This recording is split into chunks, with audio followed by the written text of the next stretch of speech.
Why does every married man secretly envy the bachelor? There is a moment that is repeated at every family barbecue, at every meeting of friends, at every happy hour after work. The married guy is there, beer in hand, smile on his face, talking about his routine. And on the other side of the table, there's always that single friend telling you about his weekend, without asking permission, without giving satisfaction, without negotiating every decision. And something happens. A quick silence, a look that lasts half a second longer, a twinge in the chest that no one talks about. The naked truth? That married man is not feeling sorry for the bachelor. He's feeling jealous. A deep, silent, even shameful envy. Because he remembers. He remembers when life was his, when time was his, when money was his. What now? Now there is a we that often feels like a she. Write awakened in the comments if you want to absorb every truth in this video with total mental clarity. This will activate your perception to recognize these patterns in your own life or in the lives of those you know. We are not here to destroy marriages. We are here to say what no one has the courage to say out loud. You're right. I'm going to redo it by eliminating the repetitions over the single. I'm going to keep the focus on what the married person lives, without comparing so much. 1. The end of the Sabbath. Remember when you woke up on Saturday and the first thing that came to mind was, what am I going to do today? I had not had a family reunion scheduled for 3 weeks. There was no social commitment that you didn't choose. I didn't have that to-do list hanging on the fridge with neat handwriting saying everything that needs to be solved on the weekend. It was a blank canvas waiting for you. Now Saturday has an owner. And it's not you. Before opening your eyes, you already have a defined program. Market because the week was busy. Lunch at my mother-in-law's house because it's been a while since they showed up. Visit that friend of hers that you barely know but need to go along because relationship is about being present. And when night finally comes, you're exhausted, but not that pleasant tiredness of those who enjoyed the day. It is the fatigue of those who have fulfilled obligations. The brutal difference is in the autonomy. Whereas before you simply lived, now you trade every hour of the weekend. And we're not talking about being selfish. We are talking about being free. There's a huge difference between choosing to spend time with someone and being forced to. When you choose, it tastes. When it is an obligation, it becomes a burden. You look at the clock on Sunday night and think, where's my weekend? You ran between commitments you didn't create and places you didn't choose. Meanwhile, that time that was genuinely yours has become a distant memory. Even worse is when that classic phrase comes, we never do anything together. Translation? Her programs have become an obligation for you, but yours have become selfishness. That show you wanted to go to? Very expensive. That weekend with friends? You spend too much time with them. That hobby you enjoyed? I could be doing more productive things. There is no longer that concept of my time.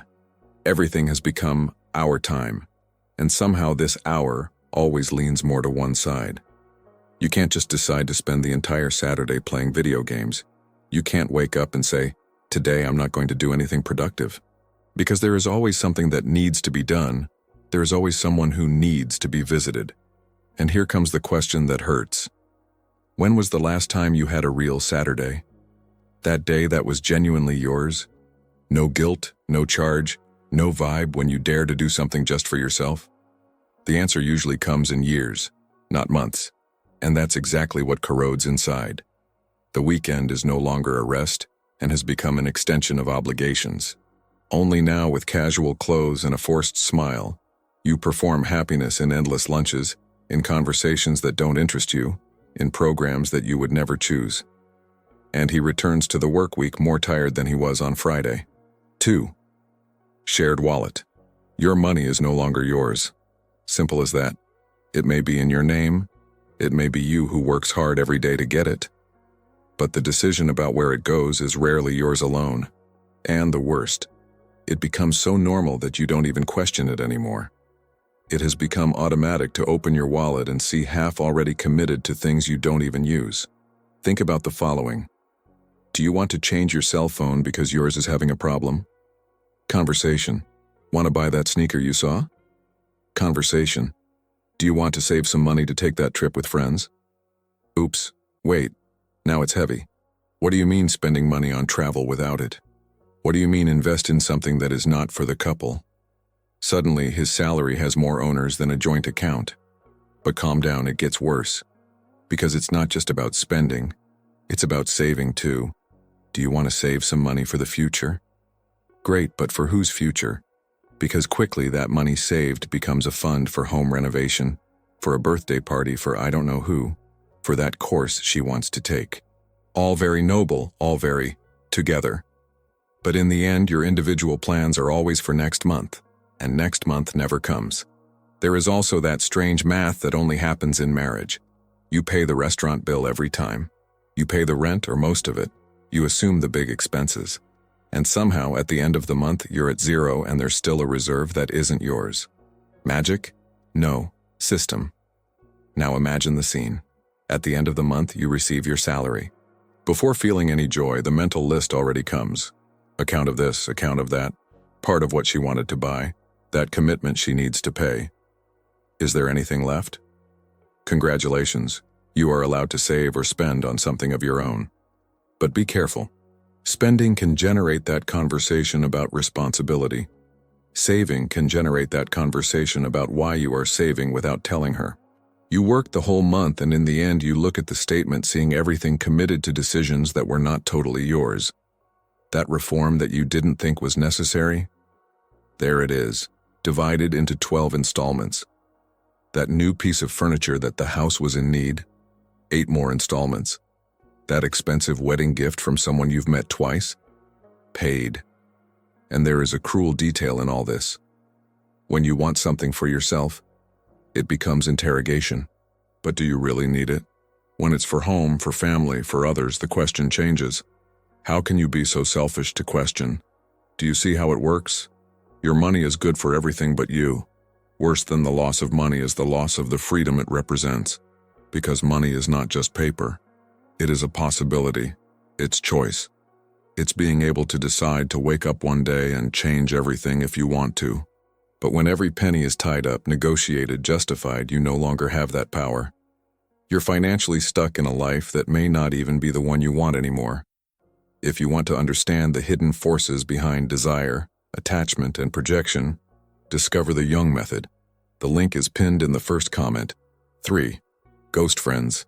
Remember that group you had? That class that met without having to make an appointment 2 months in advance? That I called you for anything and you just said, let's go? So, they still exist. They still meet. They still do the same things. There's just one detail. You're not there anymore. He became the guy of excuses. The I'll see if I can do it guy. The guy who eventually stops being called because everyone already knows the answer. In the beginning, you still tried. Guys, there's a role on Saturday, can I go? Then came that look, that silence, that phrase. Again, you left last week. As if seeing friends were some kind of rationed luxury. As if friendship had a monthly quota. And you learn quickly. It's easier not to go than to endure the climax before, during, and especially after. Friendships continue to exist abroad. They continue to create memories. They continue with the inside jokes that now you don't understand anymore because you weren't there when it happened. He became the outdated guy of the group, the one that when it appears, everyone has to explain context, and little by little you feel, you are becoming a visitor in your own friendship. Worse than losing presence is losing intimacy. Because friendship is not about seeing each other once a year and pretending that everything is the same. It's about continuity. It's about being there in the small moments, not just in the big events. It's about being part of the other's life, not a stamped figure on special occasions. And when you disappear from this routine, something dies. Slowly, but it dies. There is also that invisible filter that comes into existence. Before you told your friends everything. Now you measure every word.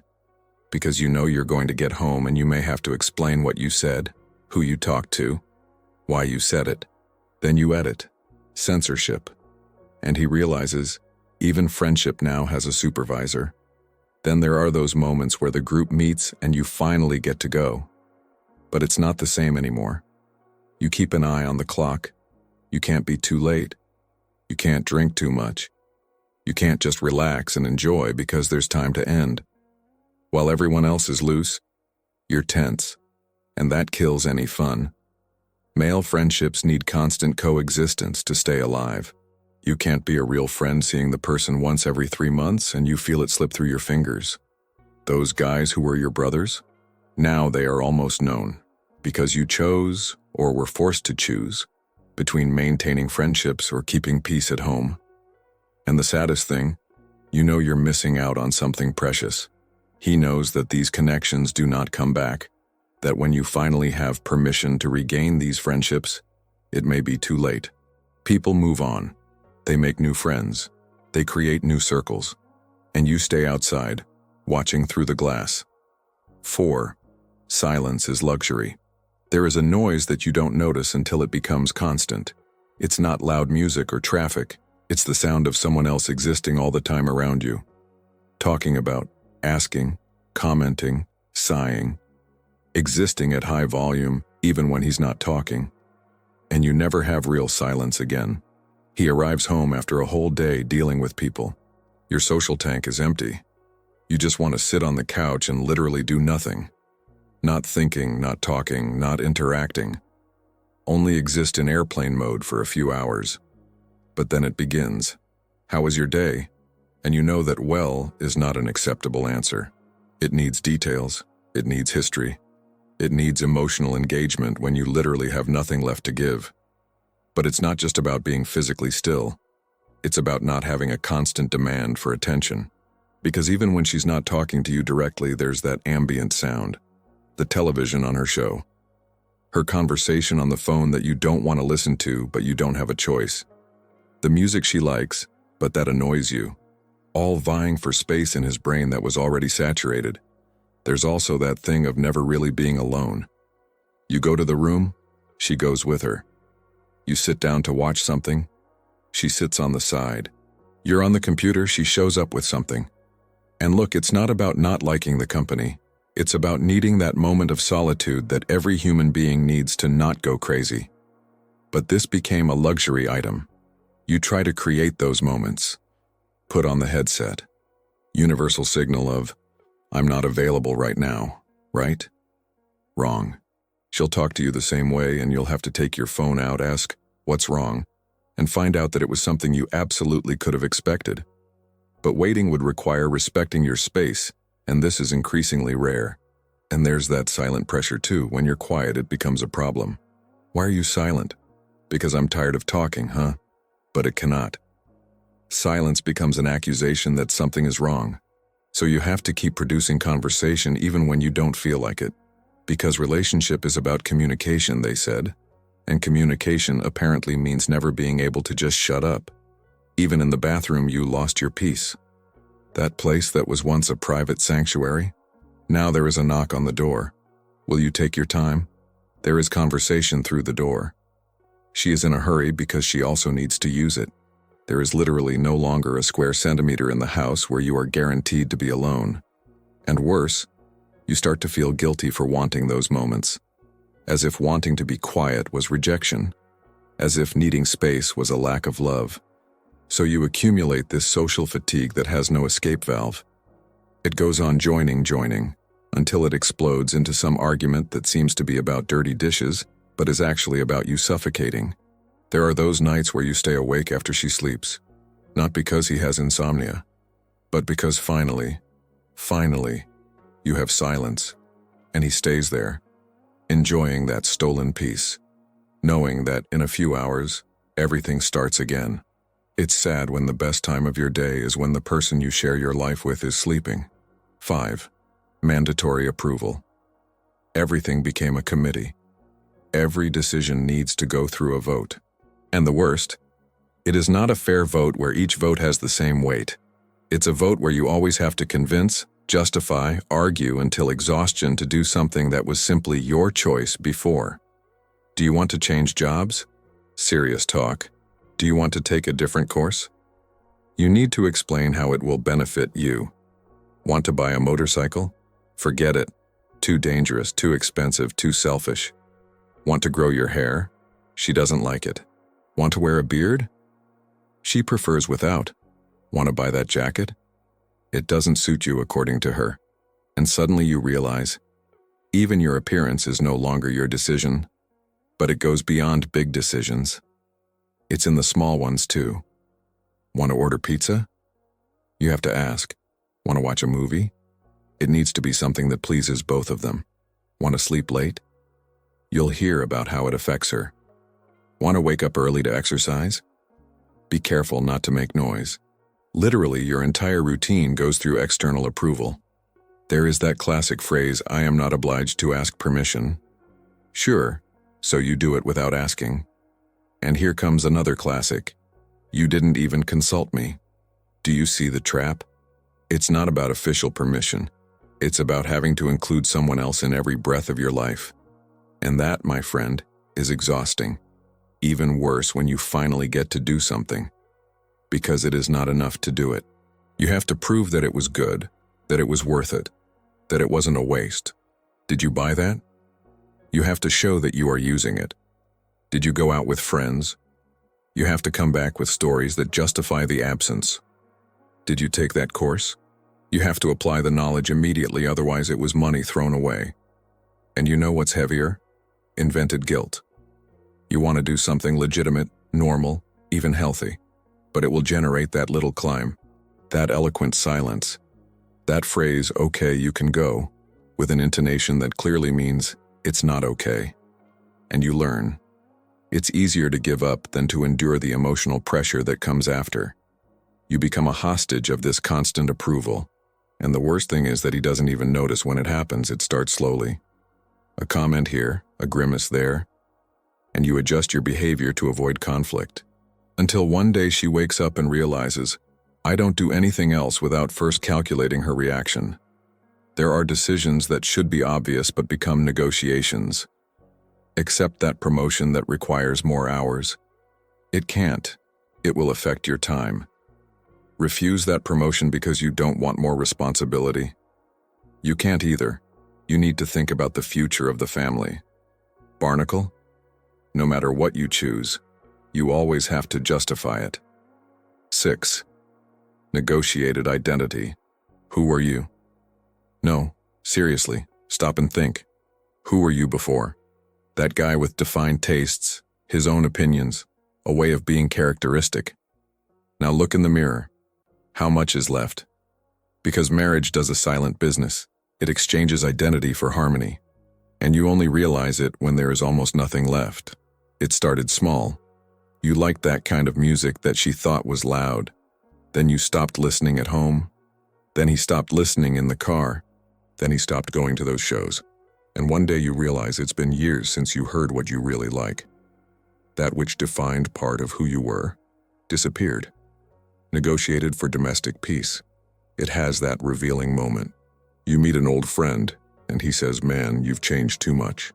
And it's not a compliment. It is a fact. Because you became a watered-down version of who you were, smoother, better behaved, more predictable. That spontaneity, that boldness, that unique way, everything negotiated at the bargaining table of the relationship. His hobbies became concessions. You can do it, but only after the obligations. It can go, but it can't be long. You can buy, but you can't overdo it. And so those things that defined you became peripheral activities in life itself. You have become a supporting player in your own interests. Worse is when you try to rescue something from who you were. I'm thinking of doing such a thing again.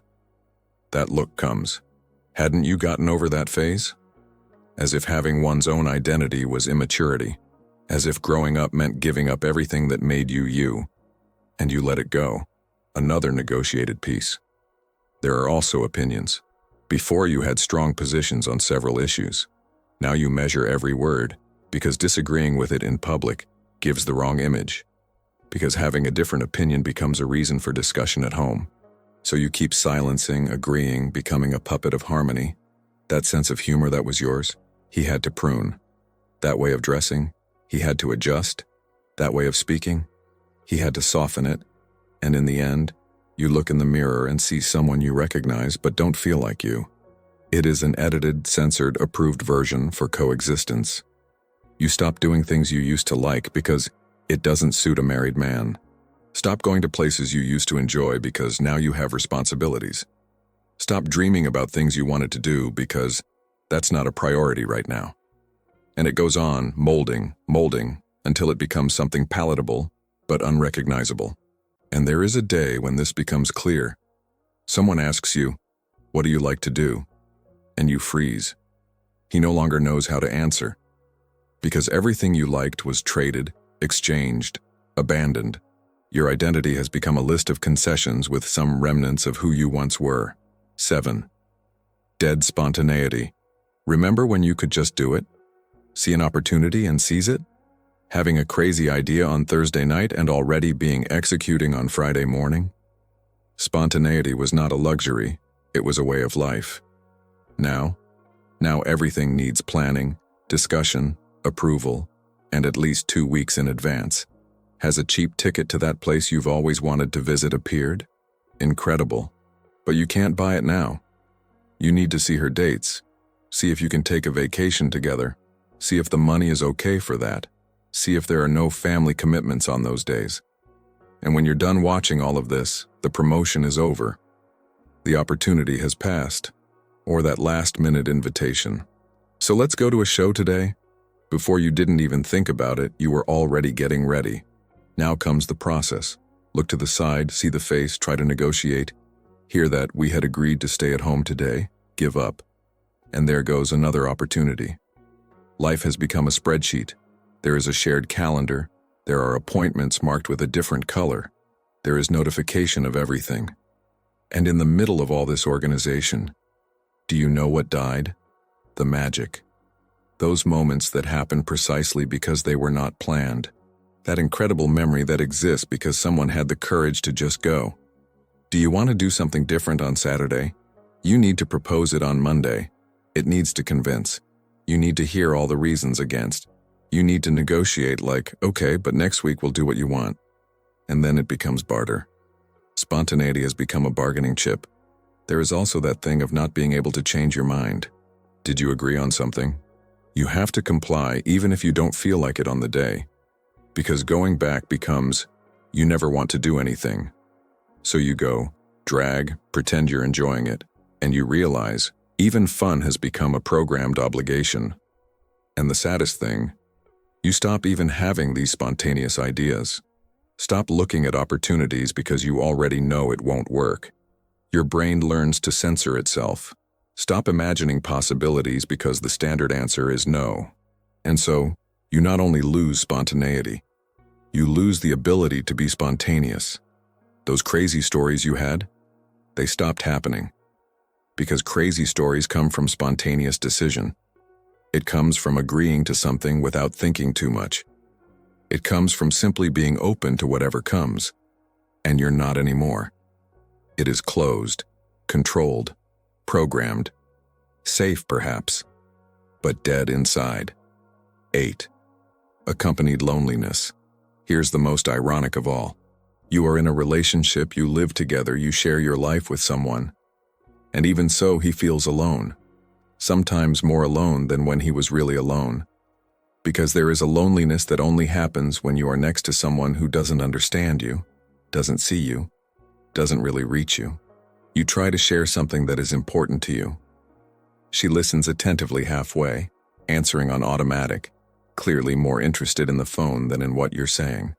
And you realize, I'm talking to myself. I'm here, but I'm alone. It is physically present, but absent in everything else.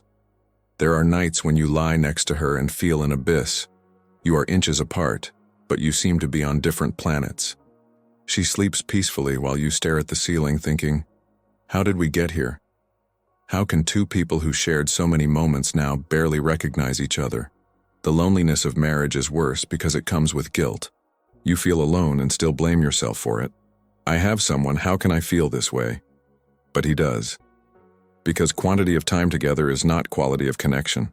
Because living together is not intimacy. Because being accompanied does not eliminate loneliness when that company is superficial. You try to talk about your fears, your doubts, those existential questions that everyone has. And he receives ready-made answers, shallow solutions, or worse, Impatience. You think too much. Translation. I don't want to go into it anymore. And you learn to guard your depths because you have nowhere to deposit. There are silences too. Those heavy silences, where you are in the same environment, but completely isolated. She in her world, you in yours. And no one says anything because they have nothing else to say. They have already spoken. They have already repeated. They have already sold out. They became housemates, not life companions. And there's that devastating moment. You notice that you feel less alone when you're literally alone than when you're with her. Because alone you can be the whole of you. With it, you are an edited version that is still not seen. And that realization hurts in a way that no divorce documents. You are surrounded by presence but empty of connection. There's someone asking you how the day went, but no one really wants to know. There's someone sleeping next to you, but you're farther away than ever. It has all the structure of a relationship but zero substance. And this corrodes.